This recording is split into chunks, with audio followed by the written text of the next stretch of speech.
Let's speak to Nabila Ramdani, a journalist who specialises in Arab affairs and a guest of mine this afternoon. Nabila, hello. Nabila? Yes, hello, can you hear me? Yes, welcome to the show, Nabila. Should this man be allowed to pray in a mosque?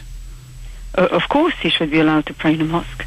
And I think you were reading texts from people saying, should a criminal be allowed in a mosque? I mean, he hasn't been found guilty of anything, so... well, he has in Jordan. He has in Jordan. But the whole point, about religion, it's not about good people, it's about flawed individuals who are seeking to better themselves constantly.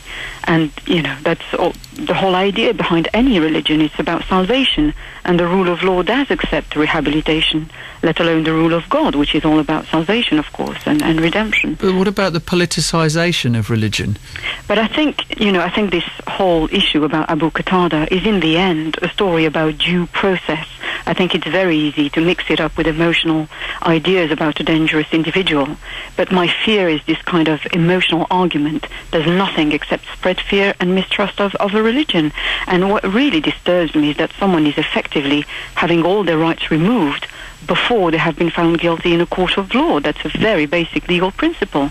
And if we're going to set ourselves up in Western democracies as being fair and tolerant, then we have to deal with these cases properly. And if Abu Qatada is a genuine threat to the public, then he should remain on remand.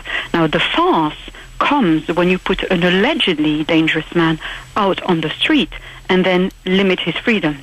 It makes Britain look very weak and indecisive, while putting out the message that Abu Qatada is guilty of all the charges he faces. And I think more than that, there is a sinister assumption behind the no-mosque element, which is that mosques are centres of criminal activities. And it sounds out very dangerous messages.